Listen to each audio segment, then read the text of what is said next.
नौकरी के लिए दर दर भटक रहा था गरीब लड़का। अमीर लड़की बोली, मेरी हर बात माननी होगी, आगे जो हुआ रुला देगा। दोस्तों, ये सच्ची कहानी बिहार की राजधानी पटना की है, जहां गंगा नदी के किनारे एक बस्ती में रहता था आरव। मिट्टी और टीन की छत वाला छोटा सा घर, बरसात में टपकती बूंदें और सर्दियों में अंदर तक घुसती हवा, यही उसकी दुनिया थी। घर में बूढ़े पिता थे जिनकी किडनी ने जवाब दे दिया था, और माँ थी जो दूसरों के घरों में बर्तन मांजकर, झाड़ू पोछा करके किसी तरह चूल्हा जलाती थी। आरव पढ़ाई में हमेशा अव्वल रहा। स्कूल में जब भी रिजल्ट आता उसका नाम सबसे ऊपर होता। मोहल्ले वाले कहते, देखना यह लड़का एक दिन बड़ा अफसर बनेगा। लेकिन किस्मत ने शायद कोई और ही पन्ना खोल रखा था।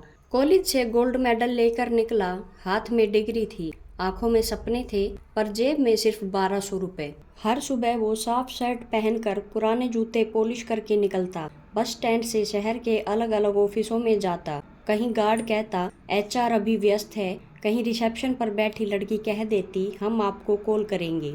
और कहीं तो उसे अंदर जाने तक नहीं दिया जाता। एक दिन तो हद हो गई। एक बड़े कॉर्पोरेट ऑफिस में इंटरव्यू देने गया। अंदर बैठे मैनेजर ने उसकी फाइल देखे बिना पूछा, किसी की सिफारिश है? आरव ने धीरे से कहा, सर, मेरी मेहनत ही मेरी सिफारिश है। कमरे में ठाका गूंजा, मेहनत से नहीं, नेटवर्क से नौकरी मिलती है। आरव जैसे ही बाहर निकला, धूप बहुत तेज थी, लेकिन उससे ज्यादा जलन उसके सीने में थी। सड़क किनारे बैठकर उसने पानी की बोतल निकाली, तभी फोन बजा। अस्पताल से कॉल था। उसके पिता की हालत गंभीर थी। डायलिसिस तुरंत करना होगा, नहीं तो खतरा बढ़ सकता है। उसने कांपते हाथों से पूछा, कितना खर्च आएगा? कम से कम 50,000 अभी जमा करने होंगे, बाकी उसके बाद। आरव के लिए 50,000 मानो 5 लाख के बराबर हो। जेब में सिर्फ 3200 रुपए थे। घर लौटा तो माँ आंगन में चुपचाप बैठी थी, आंखें सूजी हुई थी। बेटा, डॉक्टर ने क्या कहा? आरव ने मुस्कुराने की कोशिश की। कुछ नहीं माँ, सब ठीक हो जाएगा। लेकिन अंदर से वह टूट रहा था। उस रात उसने पहली बार आसमान की तरफ देखकर कहा, भगवान, एक मौका दे दो, बस एक नौकरी, मैं सब ठीक कर दूंगा। अगले दिन अखबार में एक विज्ञापन देखा, मल्होत्रा ग्रुप में मैनेजमेंट ट्रेनिंग की आवश्यकता। यह शहर की सबसे बड़ी कंपनी थी। वहां नौकरी मिलना मतलब जिंदगी बदल जाना। उसने तुरंत आवेदन किया और इंटरव्यू कॉल भी आ गया। इंटरव्यू वाले दिन उसने अपनी सबसे साफ शर्ट पहनी। माँ ने जाते समय उसके माथे पर हाथ रखकर कहा, हिम्मत मत हारना। मल्होत्रा ग्रुप की बिल्डिंग किसी महल से कम नहीं थी। शीशे की दीवारें, अंदर एसी की ठंडी हवा और बाहर खड़ी महंगी गाड़ियां। वो थोड़ा सहमा हुआ था। रिसेप्शन पर अपना नाम बताया।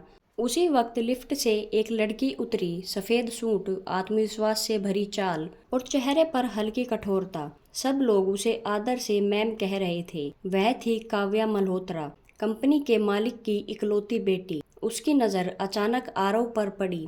इंटरव्यू, उसने पूछा। जी। क्वालिफिकेशन? MBA, gold medalist. वो कुछ पल उसे देखती रही। शायद उसके कपड़ों से उसकी हालत समझ गई थी। मेरे कैबिन में आओ। आरव हैरान था। कैबिन में पहुंचते ही उसने दरवाजा बंद किया और कुर्सी पर बैठ गई। तुम्हें नौकरी चाहिए? जी, बहुत ज़रूरत है। ज़रूरत कितनी? इतनी कि अगर आज नहीं मिली तो शायद मेरे पिता जिंदा नहीं रहेंगे। काव्या की आंखों में एक पल के लिए हलचल हुई, पर चेहरा सख्त ही रहा। अगर मैं तुम्हें नौकरी दूं तो तुम्हें मेरी हर बात माननी होगी। आरव चौंका। मतलब जो कहूंगी वही करोगे, बिना सवाल किए? वो चाहे तुम्हारे स्वाभिमान के खिलाफ ही क्यों ना हो। कमरे में सन्नाटा सा छा गया। आरव के सामने पिता का चेहरा घूम गया। ऑक्सीजन मास्क लगाए, दर्द से कराहते हुए, माँ की झुकी हुई कमर, फटी हुई साड़ी। उसने धीमे से पूछा, कितनी सैलरी होगी? इतनी कि तुम्हारे पिता का इलाज हो सके। यह सुनते ही उसकी आंखें भर आई। वह जानता था यह प्रस्ताव आसान नहीं है। इसमें अपमान भी हो सकता है, मजबूरी भी। लेकिन क्या उसके पास कोई और रास्ता था? उसने सिर झुका लिया। मैं तैयार हूँ। काव्या कुर्सी से उठी, उसके सामने आकर बोली, कल से तुम्हारी परीक्षा शुरू होगी। आरव, याद रखना, हर बात माननी होगी। वह बाहर निकला तो उसके हाथ कांप रहे थे। उसे समझ नहीं आ रहा था कि उसने सही किया या गलत। घर पहुंचकर माँ ने पूछा, क्या हुआ? उसने पहली बार सुकून से कहा, माँ, नौकरी मिल गई। माँ की आंखों से आंसू बह निकले। सच? हाँ। लेकिन क्या? उसके शब्द गले में अटक गए। उसी रात अस्पताल से फिर फोन आया, अगर एडवांस जमा हो जाए तो हम ऑपरेशन की तैयारी शुरू कर देंगे। आरव ने मोबाइल कसकर पकड़ा और आसमान की तरफ देखा। शायद भगवान ने सच में उसकी सुन ली थी, लेकिन उसे नहीं पता था कि यह नौकरी सिर्फ नौकरी नहीं, एक ऐसी आग थी जिसमें उसके धैर्य, उसके आत्मसम्मान और उसके दिल तीनों की परीक्षा होने वाली थी। अगली सुबह जब आरव मल्होत्रा ग्रुप के गेट के अंदर दाखिल हुआ तो उसके कदमों में हल्का सा डर था, लेकिन दिल में एक उम्मीद भी थी। अब पिता का इलाज रुकने नहीं पाएगा। सिक्योरिटी गार्ड ने उसे पहचान लिया था। रिसेप्शन पर उसका नाम पहले से दर्ज था। सब कुछ व्यवस्थित लग रहा था, जैसे उसकी एंट्री पहले ही तय थी। उसे सीधे काव्या के कैबिन में बुलाया गया। काव्या शीशे की दीवार के सामने खड़ी थी, नीचे सड़क पर भागती गाड़ियों को देख रही थी। उसने बिना मुड़े कहा, समय पर आए हो, अच्छी बात है। जी, शर्त आपकी हर बात माननी होगी, आरव ने धीमे से कहा। वो मुड़ी। उसकी आंखों में नरमी नहीं थी, बस एक ठंडी दृढ़ता थी। आज से तुम मेरे पर्सनल असिस्टेंट नहीं, मेरे पर्सनल शैडो हो। जहाँ मैं जाऊंगी तुम रहोगे, जो कहूंगी वही करोगे, और सबसे जरूरी, मेरे फैसलों पर सवाल नहीं करोगे। आरव ने सिर हिला दिया। पहला ही दिन अजीब था। उसे फाइलें पकड़ाने से लेकर मीटिंग गेस्ट लिखने तक सब करना था।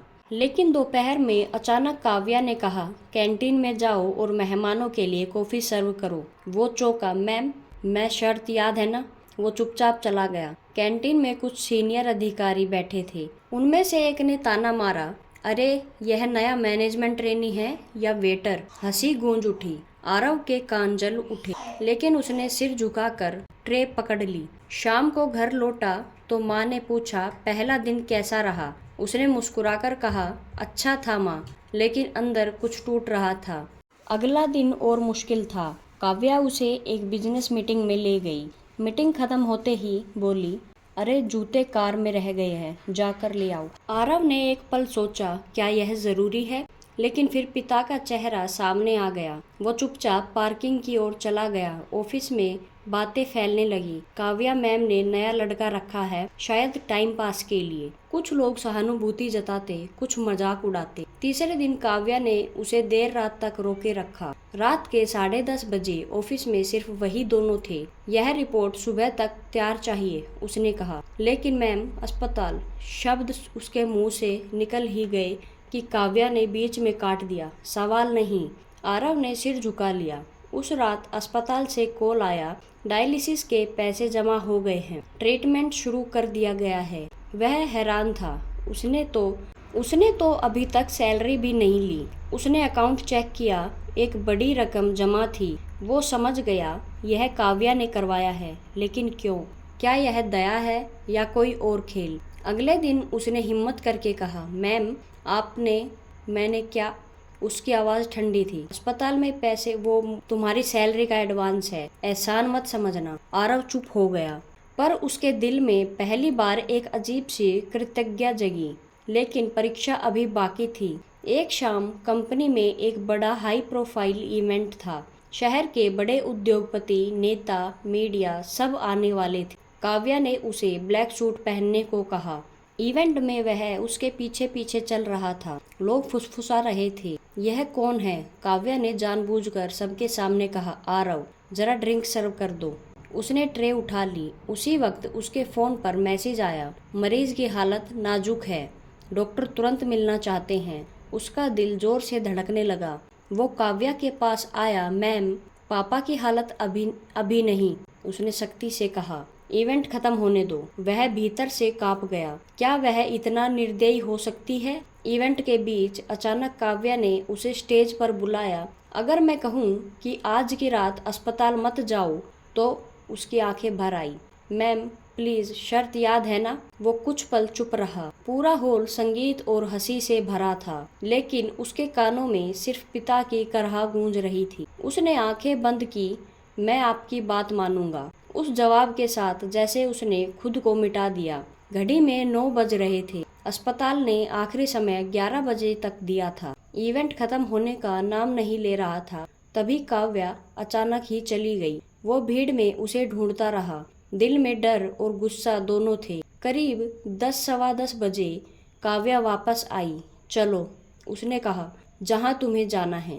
दोनों तेजी से कार में बैठे। रास्ते भर सन्नाटा था। आरव की उंगलियां कांप रही थी। अगर कुछ हो गया तो मैं खुद को कभी माफ नहीं करूंगा। काव्या ने कुछ नहीं कहा।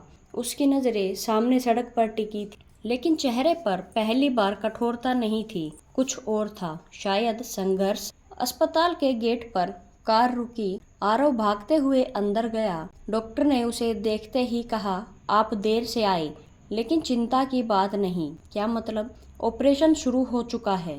फंड्स पहले ही जमा हो गए थे। सर्जरी समय पर हो गई। आरव जैसे जड़ हो गया।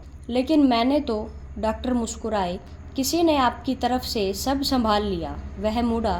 पीछे काव्या खड़ी थी। उसकी आंखों में नमी थी। आरव कुछ समझ नहीं पा रहा था। आपने, काव्या से धीरे से कहा, शर्त निभाने की तुम्हारी हिम्मत देखनी थी। अगर तुम अपने पिता को बहाना बनाकर भाग जाते तो शायद मैं समझ जाती कि दुनिया वैसी ही है जैसी मैंने देखी है। मतलब? वह कुछ पल चुप रही। अभी नहीं, सही वक्त पर बताऊंगी। आरव के अंदर तूफान चल रहा था। क्या यह सब एक खेल था या कोई और वजह? डॉक्टर ने आकर कहा, सर्जरी सफल रही, अब खतरा टल गया है। यह सुनते ही आरव की आंखों से आंसू बह निकले। वह वहीं फर्श पर बैठ गया। महीनों का डर, तनाव, अपमान सब एक साथ बाहर आ गया। काव्या चुपचाप उसे देखती रही। उस रात पहली बार उसे लगा, कहानी में कुछ ऐसा है जो दिख नहीं रहा। काव्या सिर्फ घमंडी और अमीर लड़की नहीं है, उसके अंदर भी कोई दर्द है, कोई जख्म है। लेकिन वो जख्म क्या है और यह परीक्षा आखिर क्यों? आरव ने सिर उठाकर उसकी तरफ देखा। मैम, मैं समझ नहीं पा रहा, आप मुझे गिरा रही है या बना रही हैं? काव्या ने हल्की सी मुस्कान दी। अभी तो बस शुरुआत है आरव, असली जवाब तुम्हें जल्द मिलेगा। अस्पताल की सफेद दीवारों के बीच, मशीनों की बीप बीप के बीच एक अजीब सा रिश्ता जन्म ले चुका था, विश्वास और सवालों के बीच झूलता हुआ। अस्पताल की उस रात के बाद सब कुछ जैसे बदल गया था, लेकिन फिर भी कुछ भी साफ नहीं था। आरव के मन में एक अजीब सा बोझ था, कृतज्ञता भी, उलझन भी। उसने काव्या को धन्यवाद कहना चाहा, लेकिन हर बार उसके सामने आते ही शब्द जैसे गले में अटक जाते। वो समझ नहीं पा रहा था कि जो लड़की उसे बार बार अपमानित कर रही है, वही उसके पिता की जान बचाने के लिए चुपचाप लाखों रुपए कैसे खर्च कर सकती है। अगले दिन वह ऑफिस पहुंचा तो माहौल सामान्य था, जैसे कुछ हुआ ही नहीं। लोग अपने अपने काम में व्यस्त थे। काव्या के कैबिन का दरवाजा बंद था। रिसेप्शनिस्ट ने बताया, मैम ने आपको आते ही बुलाने को कहा है। वह अंदर गया। काव्या लैपटॉप पर कुछ देख रही थी। पिताजी की तबीयत कैसी है? उसने बिना सिर ऊपर किए पूछा। अब खतरा टल गया है, धन्यवाद, आरव ने धीमे से कहा। काव्या ने लैपटॉप बंद किया। उसकी आंखें पहली बार सीधे उसकी आंखों से मिली। उनमें सख्ती कम थी, गंभीरता ज्यादा। धन्यवाद मुझे मत कहो, वो तुम्हारी सैलरी का हिस्सा है। इतनी बड़ी रकम, तुमने मेरी हर बात मानी है, याद है वो? फिर चुप रह गया। आज शाम 7 बजे बोर्ड मीटिंग है। काव्या ने कहा, तुम भी चलोगे? लेकिन मैं?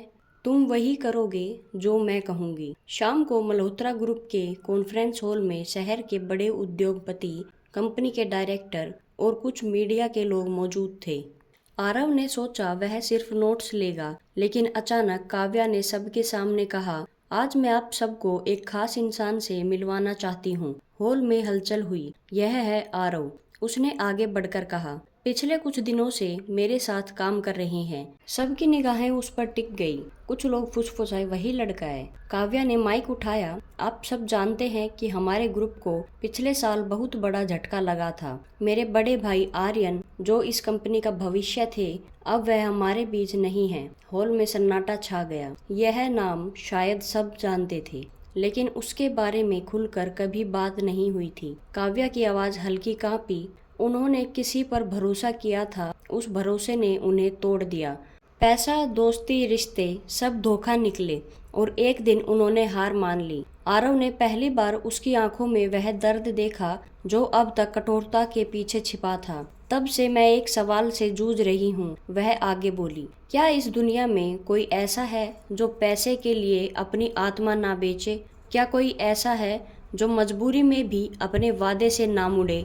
उसने धीरे से आरव की ओर देखा। मैंने इन्हें परखा, अपमान दिया, देर रात तक रोका, इवेंट में पिता की सर्जरी और वादे के बीच खड़ा किया। हॉल में बैठे लोग हैरान थे। कुछ की नजरें झुक गई और उन्होंने वादा चुन लिया। काव्या की आवाज भारी हो गई, जबकि उन्हें पता था कि इनके पिताजी की जान खतरे में है। आरव के सीने में कुछ चुभा। उसने कभी सोचा भी नहीं था कि वह सबके सामने यूं खड़ा होगा। लेकिन सच यह है, काव्या ने आगे कहा, कि सर्जरी मैंने पहले ही करवा दी थी, क्योंकि मैं देखना चाहती थी अगर सब कुछ सुरक्षित हो तब भी क्या यह अपने वादे पर टिके रहेंगे या बहाना ढूंढेंगे। हॉल में बैठे लोगों के चेहरे पर आश्चर्य था, कुछ के चेहरे पर शर्म। ये पास हो गया, उसने साफ शब्दों में कहा। यह वो इंसान है जिन पर भरोसा किया जा सकता है। तालियां धीरे धीरे बजना शुरू हुई, पहले हल्की फिर तेज। आरव की आंखों में आंसू थे। उसे समझ नहीं आ रहा था कि यह सम्मान है या फिर एक और परीक्षा। मीटिंग खत्म होने के बाद सब लोग चले गए। कॉन्फ्रेंस हॉल में अब सिर्फ काव्या और आरव थे। आपने यह सब क्यों किया? उसने आखिरकार पूछ ही लिया। अगर आपको भरोसा चाहिए था तो सीधे पूछ सकती थी। काव्या ने कुर्सी पर बैठते हुए गहरी सांस ली। सीधे सवाल का सीधा जवाब हर कोई दे देता है आरव, लेकिन सच हालात में दिखता है। और अगर मैं टूट जाता तो मैं ये यकीन कर लेती कि दुनिया बदलने लायक नहीं है। उसके शब्दों में कड़वाहट नहीं थी, बस थकान थी। आपको मुझ पर इतना भरोसा कैसे हुआ? आरव ने पूछा। भरोसा नहीं था, उसने हल्की मुस्कान के साथ कहा, बस उम्मीद थी। कुछ पल दोनों चुप रहे। आपने कहा था कि हर बात माननी होगी, आरव ने धीरे से कहा। मैंने मान ली, अब क्या? काव्या खिड़की के पास चली गई। नीचे शहर की रोशनी चमक रही थी। अब असली काम शुरू होगा। मैं इस कंपनी को सिर्फ मुनाफे के लिए नहीं चलाना चाहती, मैं इसे एक मिसाल बनाना चाहती। कैसी मिसाल? जहां पैसे से पहले इंसान हो, जहां कर्मचारियों को मशीन नहीं समझा जाए, जहां किसी गरीब को सिर्फ उसके कपड़ों से जज ना किया जाए। आरव ने पहली बार उसके सपनों को महसूस किया। यह वही लड़की थी जो कुछ दिन पहले उसे जूते लाने भेज रही थी, लेकिन आज वह किसी और रूप में थी। क्या आप सच में बदलना चाहती हैं यह सब? उसने पूछा। हाँ, उसने दृढ़ता से कहा, और मुझे तुम्हारी जरूरत है। उस रात जब आरव अस्पताल पहुंचा, उसके पिता होश में थे। बेटा, उन्होंने कमजोर आवाज में कहा, तू खुश लग रहा है। आरव मुस्कुराया। सब ठीक हो जाएगा पापा। लेकिन अंदर वह सोच रहा था, क्या सच में सब ठीक हो जाएगा? क्या यह रिश्ता सिर्फ मालिक और कर्मचारी का रहेगा या कुछ और बनने की शुरुआत हो चुकी है? अगले कुछ दिनों में काव्या का व्यवहार बदला हुआ था। अब वह आदेश नहीं देती थी, समझाती थी। मीटिंग में उसकी राय पूछती। ऑफिस के लोगों के साथ उसका लहजा नरम हो गया था। एक दिन उसने अचानक कहा, आरव, तुमने कभी सोचा है कि अगर तुम्हें सब कुछ मिल जाए, पैसा, पद, सम्मान, तो तुम क्या करोगे? आरव ने बिना सोचे कहा, मैं उन बच्चों के लिए कुछ करूंगा जो मेरे जैसे हैं, जिनके पास पढ़ने का टैलेंट है पर फीस भरने के पैसे नहीं। काव्या ने उसे ध्यान से देखा। तो हम वही करेंगे। हम? हाँ, हम उस एक शब्द ने जैसे उसके दिल में हलचल मचा दी। विक्रम मल्होत्रा पिछले कुछ दिनों से चुपचाप सब देख रहे थे। उन्हें अपनी बेटी में बदलाव साफ दिखाई दे रहा था। पहले जो काव्या हर फैसले में सख्त और दूरी बनाए रखती थी, वही अब कर्मचारियों से मुस्कुराकर बात कर रही थी। मीटिंग में सामाजिक योजनाओं की बात कर रही थी और बार बार एक नाम ले रही थी, आरव। एक सुबह उन्होंने आरव को अपने कैबिन में बुलाया। भारी लकड़ी का दरवाजा, दीवारों पर लगी महंगी पेंटिंग्स और सामने बैठा शहर का सबसे प्रभावशाली उद्योगपति। आरव के कदम धीमे हो गए। उसने आदर से कहा, नमस्ते सर। विक्रम मल्होत्रा ने कुछ पल उसे गौर से देखा। तुम वही लड़के हो जिसके लिए मेरी बेटी ने बोर्ड मीटिंग में इतना बड़ा फैसला लिया था? जी सर। जानते हो, मेरे खून पसीने से बनी है। यहाँ भावनाओं से ज़्यादा फैसले चलते हैं, लेकिन मेरी बेटी ने पहली बार किसी पर भरोसा किया है। मैं जानना चाहता हूँ, क्या तुम उस भरोसे के काबिल हो? आरव ने गहरी सांस ली। सर, मैं गरीब हूँ लेकिन बेईमान नहीं। मैं आपकी बेटी का सम्मान करता हूँ और इस कंपनी का भी। कमरे में सन्नाटा छा गया। फिर विक्रम ने धीरे से कहा, तुम्हारे पिता का इलाज मैंने फाइल देखी है। मेरी बेटी ने खुद मंजूरी दी थी। तुमने बदले में क्या मांगा? सर कुछ नहीं। क्यों? क्योंकि मदद का सौदा नहीं किया जाता। विक्रम मल्होत्रा की आंखों में पहली बार हल्की नरमी आई। अगर मैं तुम्हें इस कंपनी में ऊंचा पद दूं तो तुम क्या करोगे? आरव ने बिना झिझक जवाब दिया, सर मैं इसे सिर्फ मुनाफे की मशीन नहीं बनने दूंगा। मैं चाहता हूँ कि यहाँ से हर साल गरीब बच्चों की पढ़ाई के लिए फंड निकले, ताकि किसी और आरव को दर दर भटकना ना पड़े। यह सुनते ही विक्रम जी कुर्सी से उठे, खिड़की के पास जाकर कुछ पल खड़े रहे। शायद उन्हें अपने बेटे आर्यन की याद आ गई। ठीक है, आज से तुम कंपनी के सोशल डेवलपमेंट विंग के हेड हो और जो योजना तुमने कही वो आज से लागू होगी। आरव को यकीन नहीं हुआ। सर लेकिन याद रखना, विक्रम जी ने सख्ती से कहा, मेरी बेटी को कभी टूटने मत देना। वो पहले ही बहुत कुछ झेल चुकी है। उस दिन ऑफिस में एक नया अध्याय शुरू हुआ। मल्होत्रा ग्रुप ने आर्यन फाउंडेशन की घोषणा की। कंपनी के दिव्यांग बेटे के नाम पर हर साल 200 गरीब छात्रों की पढ़ाई का पूरा खर्च उठाने का फैसला हुआ। जब यह घोषणा मीडिया में आई तो लोग हैरान थे। जो कंपनी कभी सिर्फ मुनाफे के लिए जानी जाती थी, अब इंसानियत के लिए चर्चा में थी। काव्या और आरव अब साथ साथ काम करने लगे। उनके बीच अब आदेश नहीं, संवाद था, एक दूसरे के प्रति सम्मान। धीरे धीरे यह सम्मान एक अनकही भावना में बदलने लगा। एक शाम दोनों गंगा किनारे खड़े थे। सूरज ढल रहा था, पानी पर सुनहरी रोशनी तैर रही थी। काव्या ने धीरे से पूछा, अगर उस दिन मैं सच में सर्जरी ना करवाती तो क्या तुम मुझे माफ कर पाते? आरव ने कुछ पल सोचा, शायद नहीं, लेकिन उस दिन आपने सिर्फ मेरे पिता की जान ही नहीं बचाई, आपने मेरा भरोसा भी बचाया था। काव्या की आंखें नम हो गई। मैंने लोगों को पैसे के लिए बदलते देखा है, पहली बार किसी को मजबूरी में भी नहीं बदलते देखा। आरव मुस्कुराया, क्योंकि मेरे पास खोने को पैसा नहीं था, सिर्फ रिश्ते थे। हवा में खामोशी थी।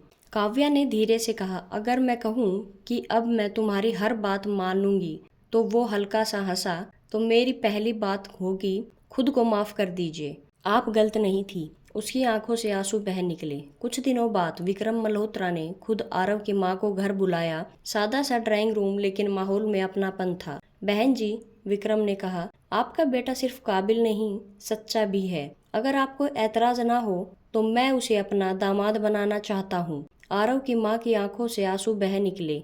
हम गरीब लोग हैं साहब। आज से नहीं, विक्रम जी ने मुस्कुराकर कहा, आज से हम एक परिवार हैं। जब काव्या को यह बात बताई गई तो उसने बस इतना कहा, क्या यह आरव की भी इच्छा है? आरव सबके सामने आया। आपने कहा था हर बात माननी होगी, आज मेरी एक बात मानिए, क्या मेरे साथ पूरी जिंदगी चलनी है? काव्या मुस्कुराई, लेकिन इस बार उसमें घमंड नहीं, सच्चा प्रेम था। इस बार मैं शर्त नहीं रखूंगी, बस हाँ कहूंगी। शादी सादगी से हुई, ना दिखावा ना शोर। मंदिर में कुछ करीबी लोग, माँ की दुआएं और विक्रम मल्होत्रा की नम आंखें। जब आरव ने काव्या के गले में वरमाला डाली तो उसे याद आया वह दिन जब वह नौकरी के लिए दर दर भटक रहा था, और आज वही लड़की जिसने उसे परीक्षा में डाला था उसकी जीवन साथी बन रही थी। शादी के बाद दोनों ने मिलकर फाउंडेशन को और मजबूत किया। सैकड़ों बच्चों की जिंदगी बदली। अस्पतालों में गरीब मरीजों के लिए हेल्प डेस्क खोले गए। ऑफिस के कर्मचारियों के लिए सम्मानजनक माहौल बनाया गया। आरव ने एक दिन कहा, देखा, अगर उस दिन मैं हार मान लेता तो आज यह सब नहीं होता। काव्या ने जवाब दिया, और अगर मैंने भरोसा करना छोड़ दिया होता तो भी नहीं।